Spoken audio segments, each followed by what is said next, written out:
Ambassador Sarah Chen walked through the long hallway toward the Galactic Council chambers. Her black shoes clicked against the smooth metal floor.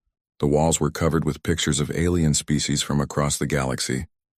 Each picture showed a different world, a different people who had joined the Confederation. Sarah had been Earth's voice in this place for 3 years now. 3 long years of careful words and patient meetings. The other aliens still looked at humans like they were children playing with adult toys. They thought Earth was weak and stupid.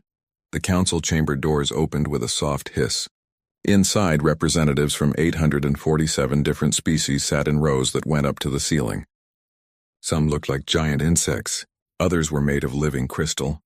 A few were just floating balls of energy in metal suits. Sarah took her place at the small podium in the center. Above her, thousands of alien eyes watched. Some were curious. Most were bored. A few looked angry. "Honored members of the Confederation," Sarah began. Her voice was clear and strong. "I come before you today to request full membership for humanity." A low buzz filled the chamber. Some aliens clicked their claws. Others made sounds that might have been laughter. The Zephyrian representative stood up. He looked like a tall, thin man with blue skin and too many arms. "Ambassador Chen," he said in a voice like silk, "humans have been part of this confederation for only 50 Earth years. Your species is still very young in the ways of space." Sarah nodded politely. She had heard this before. "That is true, Representative Vexhal. But in those 50 years, humans have proven their worth. We have helped solve the food crisis on Kepler Prime. Our doctors found a cure for the Grey Death that was killing millions on the outer worlds. Human engineers built the new jump gates that cut travel time in half." "Yes," said the Kethvar delegate. He was 7 feet tall with gray skin and red eyes. His voice sounded like grinding metal. "Humans are good workers, good soldiers. This is why we keep you around." More sounds that might have been laughter came from the crowd. Sarah felt anger rise in her chest, but she kept her face calm. "General Thakmore, humans offer more than just labor. We bring new ideas. We solve problems in ways others cannot. We adapt to any situation." "Adapt?" General Thakmore's red eyes glowed brighter. "You mean you survive like insects? This is not the same as wisdom." The Zephyrian representative smiled. "Ambassador Chen, please understand. Full membership in the Confederation comes with great responsibility. It means having a vote on matters of war and peace. It means helping decide the fate of entire worlds. Are humans ready for such power?" Sarah straightened her shoulders. "Yes, we are. Give us the chance to prove it." She spent the next hour explaining humanity's proposal. Earth wanted to share its technology with other worlds. Human doctors would teach alien healers new ways to fight disease. Human farmers would show others how to grow food in harsh places. Human engineers would help build better cities and ships. When she finished, the chamber was quiet for a long moment. "We will consider your request," said the council speaker. He was an ancient being made of living stone. His voice was like rocks falling. "The vote will happen in 7 days." Sarah bowed and left the chamber. Outside, her assistant James Wong was waiting for her. "How did it go?" James asked as they walked back to the human embassy. "Same as always," Sarah said. "They listen, but they don't hear us. They see us as useful pets, not equals." "Maybe it's time to show them what we're really capable of," James said quietly. Sarah looked at him with sharp eyes. "That's not our way, James. We're here to build bridges, not burn them." But even as she said it, Sarah wondered if diplomacy would ever be enough. That night, in a private meeting room high above the council chambers, 3 aliens sat around a table. Representative Vexhal of the Zephyrians was there. So was General Thakmore of the Kethvar. The third was a creature that looked like a giant spider made of metal. "The humans are becoming a problem," Vexhal said. His many arms moved as he talked. "Their membership request shows they want real power in the Confederation." General Thakmore nodded. "My intelligence reports say they have more ships than they claim. Hidden shipyards, secret research stations. They are planning something." The spider creature clicked its metal claws. The Mechanic Collective agrees. "Humans are too unpredictable. They invent new technologies too quickly. Soon they will not need us to build their machines." "Then we are all in agreement," Vexhal said. "Humanity cannot be allowed to gain full membership. They threaten the natural order of things. What do you suggest?" asked the spider creature. Vexhal smiled, showing teeth like blue glass. "The ambassador must not be allowed to speak again. Make it look like human terrorists did it. That will give us reason to declare Earth a rogue state. General Thakmore's red eyes glowed with pleasure. My people can handle this quietly. One shot during her speech tomorrow. The assassin will not live to talk. And then? Asked the spider creature. Then we send a peacekeeping fleet to Earth, General Thakmore said. To restore order, of course. A few dozen worlds will make good examples of what happens to species that threaten the Confederation. The three aliens shook hands, claws and appendages. They thought they were very clever. Back at the human embassy, Sarah Chen sat at her desk writing her final speech. She planned to offer the Confederation something special tomorrow. Humanity's greatest secret. For 50 years, while the galaxy saw humans as simple workers and soldiers, Earth's brightest minds had been busy. They had taken alien technology and made it better. Much better. Human ships could travel faster than anyone knew. Human weapons were more powerful than they looked. Human computers could think in ways that scared even their creators. But Sarah believed in peace. She wanted to share these advances with the galaxy. She wanted to show that humans could be trusted with power because they used it to help others, not hurt them. She finished writing and sealed the document in a secure folder. Tomorrow she would offer the Confederation a partnership unlike anything they had ever seen. Outside her window, the space station's lights twinkled like stars. Ships from 100 worlds came and went through the docking bays. It was beautiful and peaceful. Sarah went to bed thinking about the future.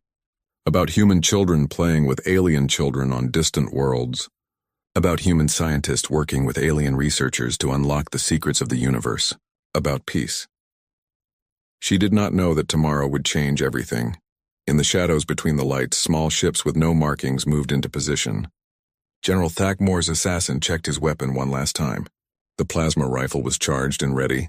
By tomorrow night, Sarah Chen would be dead. And humanity would learn what happens when you try to join a club that doesn't want you. Sarah Chen woke up early on the morning of the vote. She had slept badly, dreaming of dark ships and red eyes. But when she looked in the mirror, her face was calm and determined. Today would change everything for humanity. One way or another, James Wong met her at the embassy entrance with her morning briefing. The vote is scheduled for 1000 hours, he said. You'll have 15 minutes to make your final statement. Sarah nodded and took the secure folder from her desk. Inside were the technical specifications for humanity's real capabilities. Jump drives that could cross the galaxy in days instead of months. Weapons that could crack planets. Medical technology that could bring the dead back to life. Are you sure about this? James asked quietly. Once we show them what we can really do, there's no going back. If we want to be equals, we have to act like equals, Sarah said. No more hiding. No more pretending to be weak. They walked to the council chambers together. The hallways were busier than usual. Representatives from major species had come to watch the vote. Some looked curious. Others looked worried. Sarah noticed more Kethvar soldiers than normal. They stood at every corner, their gray faces showing nothing. General Thakmore had brought his personal guard. Extra security for the vote, James said when he saw her looking. Something felt wrong, but Sarah could not say what. She had learned to trust her instincts over the years. Right now, those instincts were screaming at her to run, but she was Earth's ambassador. She had a job to do.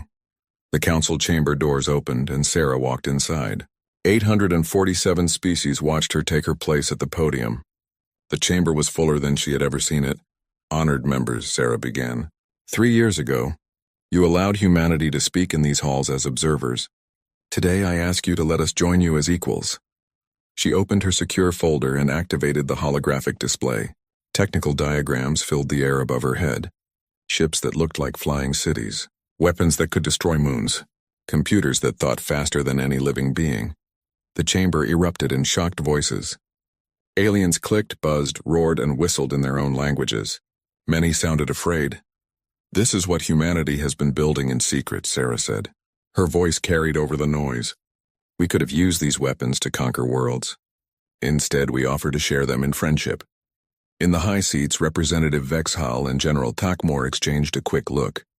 This was not part of their plan. The humans were supposed to look weak when they died, not terrifying. General Thakmore touched a button on his wrist. Far below in the chamber, a Kethvar soldier dressed as a maintenance worker raised a small plasma rifle. The weapon was hidden inside a tool case. Sarah continued her speech. We believe the galaxy is stronger when all species work together. These technologies can end hunger on 1,000 worlds. They can cure diseases that have killed billions. They can take us to new galaxies beyond the edge of space. The assassin took aim. The rifle's targeting system locked onto Sarah's heart. His finger moved to the trigger. We ask only for the chance to prove that power shared is power multiplied, Sarah said. That trust given is trust returned. That peace is not weakness, but the greatest strength of all. The plasma bolt fired. Sarah saw a flash of green light from the corner of her eye. She had just enough time to realize what was happening before the superheated plasma burned through her chest. The pain was enormous, but it lasted only a second. Sarah fell to the floor, her blood spreading across the white tiles. The secure folder scattered its contents around her body. For a moment, the chamber was completely silent. Then the screaming started. "Assassin!" someone shouted. "Human terrorist!" The Kethvar soldier had already dropped the weapon and was running for the exit. But he never made it. Other Kethvar soldiers cut him down with their own weapons. They made sure he died instantly. Representative Vexhel stood up quickly. His blue face looked shocked, but his eyes were cold and calculating. "Security! Lock down the chamber!" This was clearly a human plot to threaten the council. "No." James Wong ran toward Sarah's body, but security guards grabbed him. "She came here in peace. This is murder." General Thakmore's voice boomed over the chaos. "Search the human embassy immediately. Find evidence of this terrorist cell. Earth must answer for this attack on the Confederation." Within an hour, Kethvar soldiers had discovered weapons and attack plans hidden in the human embassy. The evidence was perfect, too perfect, but in the shock and fear after Sarah's death, no one questioned it carefully. The council speaker, his voice heavy with sadness, made the announcement. Ambassador Sarah Chen has been murdered by human extremists who sought to threaten this assembly with illegal weapons. All diplomatic relations with Earth are suspended immediately. Humanity is declared a rogue state. James Wong was arrested along with the rest of the embassy staff. As they dragged him away, he shouted, "She came here to offer you partnership. She died trying to make peace." But no one listened. The news traveled fast. Within hours, every human colony in space knew that their ambassador was dead, killed while trying to offer friendship to the galaxy. On Earth, President Elena Vasquez received the report in her office. She read it 3 times before her hands started shaking with rage. Admiral Marcus Torres was in a meeting with his fleet commanders when the message arrived. He read the first line and went very still. Then he read the rest. His face turned to stone. "Sir?" asked Captain Rodriguez. "What is it?" Torres looked up at his officers. These were people who had trained their whole lives to protect humanity, to explore the stars in peace, to defend Earth from those who would harm her children. "They murdered Ambassador Chen," he said quietly, "blamed us for it. The Confederation is sending a fleet to punish Earth for her death." The room exploded in angry voices. Captain Rodriguez slammed her fist on the table. "How many ships are they sending?" Torres checked the intelligence report. 50,000 warships. They expect to finish us in a week. "Our fleet has only 200 ships," said Commander Singh. "How can we possibly fight 50,000? Torres stood up slowly. He walked to the window and looked out at Earth's blue oceans. Somewhere down there, Sarah Chen had grown up. She had dreamed of a galaxy where humans and aliens could be friends. They had killed her for it. "Gentlemen," Torres said without turning around, "for 50 years we have pretended to be weak. We let them think we were just good workers and soldiers. We hid our real capabilities because we wanted to be accepted." He turned to face his officers. His eyes were like winter storms. Ambassador Chen believed in peace. She died trying to build bridges. But some bridges can only be built on the ashes of those who would burn them down. Torres walked back to the table and pressed a button. Holographic displays showed the real size of humanity's fleet. Not 200 ships, but 20,000. Hidden shipyards throughout human space. Weapons that could crack planets. AI systems that could outthink any living mind. The officers stared in shocked silence. "Send a message to every human ship in space," Torres said. "Tell them Ambassador Chen is dead. Tell them the galaxy thinks we are weak prey. Tell them it's time to remind the universe what happens when you hunt the apex predator." He looked around the room at faces filled with cold fury. They wanted a war. Now they have one. President Elena Vasquez stood before the emergency session of the Global Parliament. Behind her, a massive screen showed Sarah Chen's face. Below it were the words, Ambassador Sarah Chen, murdered while seeking peace. The Parliament Hall was packed. Representatives from every nation on Earth sat in tense silence. In the gallery above, military leaders and senior government officials waited for the president's words. My fellow humans, President Vasquez began. Her voice was steady, but her eyes burned with controlled fury. 3 days ago, our voice of peace was silenced by cowards who feared what humanity could become. She paused and looked across the faces before her. Ambassador Chen died believing that words could build bridges between worlds. She was wrong, but her death has taught us a valuable lesson. The president pressed a button on her podium. The screen behind her changed to show a map of human space. Red dots marked alien fleets moving toward Earth's colonies. The Galactic Confederation has declared us a rogue state. Their fleets are moving to attack our homes. They believe we are weak. They believe we will surrender without a fight. They believe we are prey. President Vasquez's voice grew harder. They are about to learn why humans conquered an entire planet before we ever left it. Admiral Torres stepped forward from the side of the stage. His uniform was crisp, his medals gleaming, but his face looked like carved granite. For 50 years, Torres said, humanity has hidden its true strength. We wanted to be accepted by the galaxy. We wanted to prove we could be trusted with power. So we showed them only our peaceful side. He gestured to the screen, which now showed the official size of Earth's fleet. 200 ships, tiny compared to the alien armadas bearing down on them. This is what the aliens think they're facing, Torres said. 200 ships crewed by primitive humans with borrowed technology. The screen changed again. Now it showed the real numbers. 20,000 ships, hidden shipyards and asteroid belts, weapons platforms disguised as mining stations, defense networks that spanned entire solar systems. The Parliament Hall erupted in shocked voices. Even Earth's leaders had not known the full extent of their military's preparations. This is what they're actually facing, Torres said. And this is still not our greatest weapon. The screen showed a new image. Computer networks spread across human space like glowing spider webs.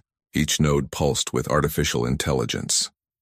For 30 years, Torres continued, our scientists have been developing true artificial intelligence. Not simple computers, but digital minds that can think, adapt, and learn faster than any biological brain. Dr. Yuki Tanaka, Earth's chief AI researcher, joined them on stage. She was small and quiet, but when she spoke, her words carried the weight of revelation. Each human warship is paired with an AI partner, Dr. Tanaka explained. These AIs can process battle information in milliseconds. They can predict enemy movements before the enemies know what they're going to do. They can coordinate thousands of ships as if they were one giant organism. She smiled, but it was not a kind smile. The aliens use biological crews and predictable computers.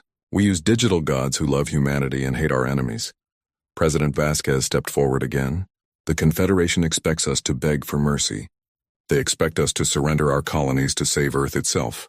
They are about to learn that humans do not abandon their own. She looked directly into the cameras broadcasting to every human settlement in space. To our people in the colonies, help is coming. To the alien fleets hunting you, remember Ambassador Chen's name when you die. The session ended with a unanimous vote. Humanity would not surrender. Humanity would not negotiate. Humanity would remind the galaxy why evolution had made them the most dangerous species on their home planet. In space, the first alien fleets reached the outer human colonies expecting easy victories. The worlds looked defenseless. No orbital platforms. No patrol ships. Just empty space around quiet planets. Admiral Crescitar of the Hegemony 5th Fleet was the first to attack. His ships descended on the mining colony of New Montana like metal vultures. 50,000 Hegemony warriors ready to show these humans their place, but New Montana was empty. The colonists were gone. The cities were dark.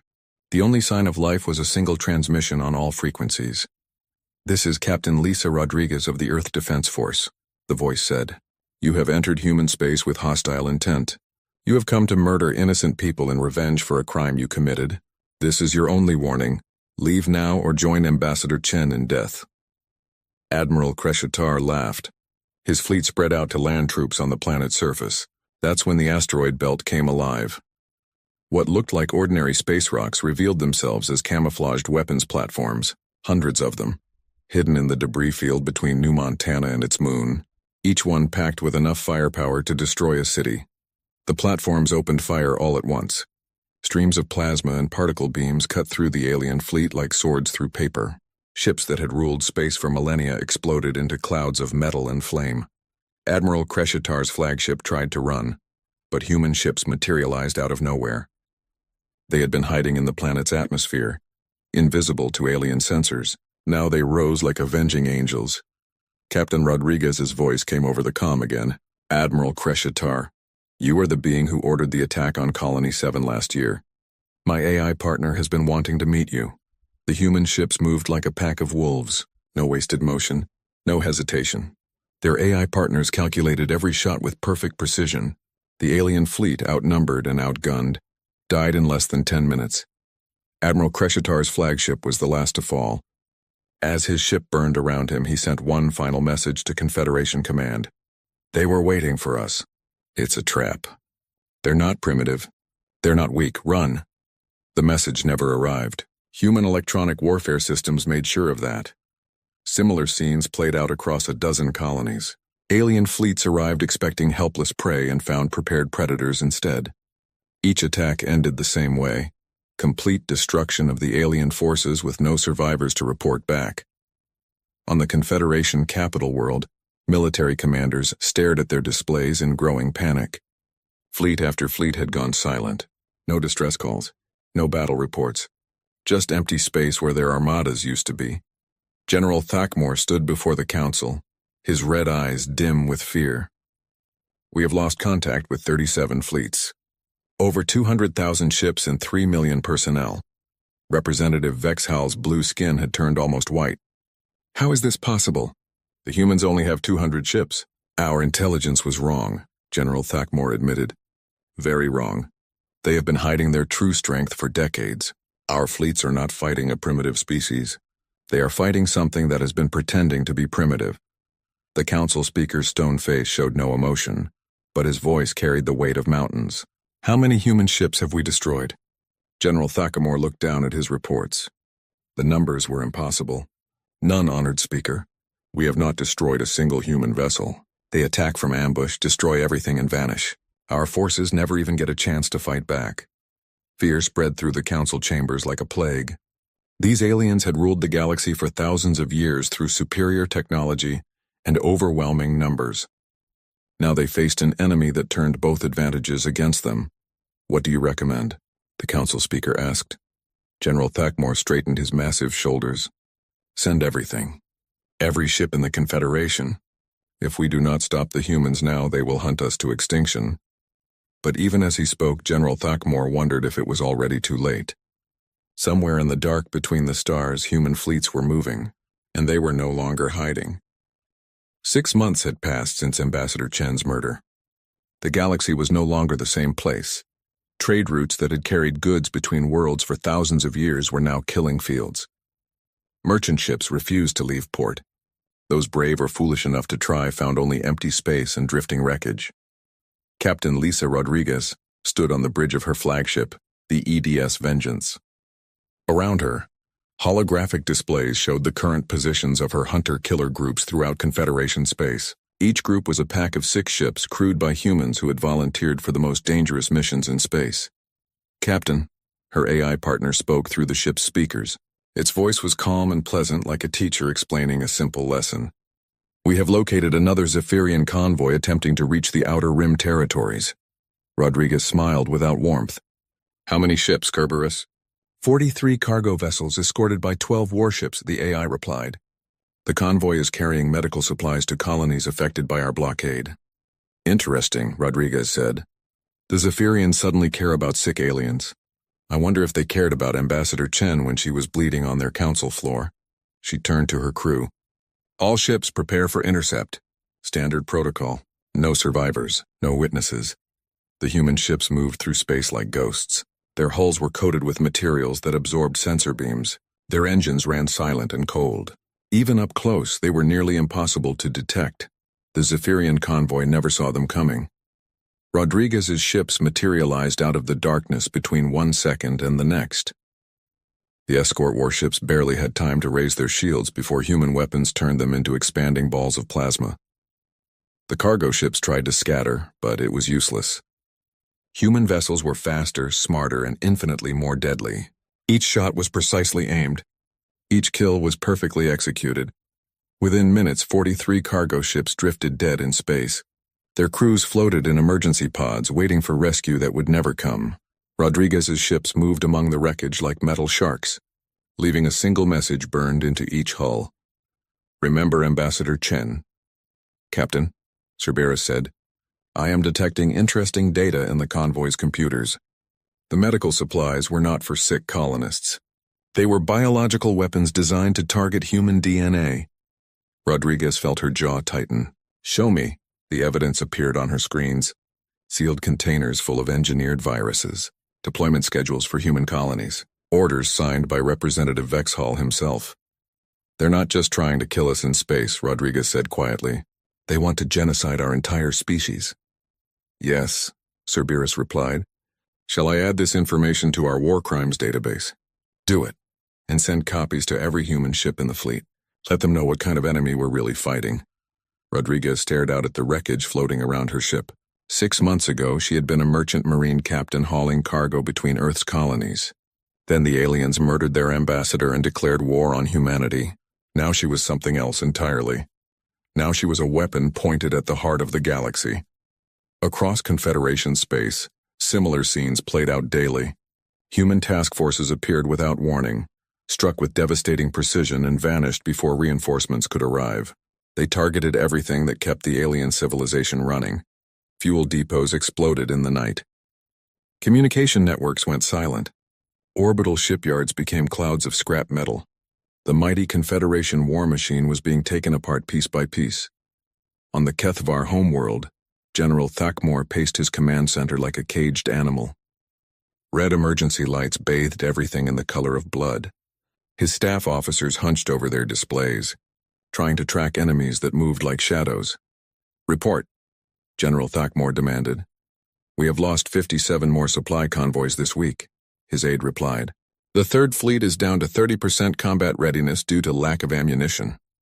The Seventh Fleet has abandoned their patrol route entirely." General Thakmor's red eyes blazed with fury. "What about our counterattacks? Have we found any human bases?" "No, General. Every time our scouts locate a human position, it turns out to be a trap. We have lost 30 reconnaissance fleets trying to map their territory." The general slammed his fist on the command table. "How can an entire species simply vanish? They must have bases. They must have supply lines." His aide looked nervous. "Sir, our analysts believe the humans are using mobile platforms hidden in deep space. Their entire civilization has gone nomadic. They have no fixed positions for us to attack." It was true. Admiral Torres had ordered the evacuation of every human colony months ago. Entire populations had been moved to massive city ships hidden in the darkness between stars. The aliens could bomb empty planets all they wanted. Humanity had already moved beyond their reach, but humanity had not moved beyond theirs. On Zephyria Prime, Representative Vexhall sat in his private office, staring at reports that grew worse every day. His trade consortium was dying. Ships that had carried his goods across the galaxy for centuries now sat in their docks, too afraid to venture into space. His personal security chief, a being that looked like a walking tree, stood beside his desk. "Sir, we must discuss your safety. Human assassination teams have eliminated 17 Confederation leaders in the past month." Vexhall's blue skin turned pale.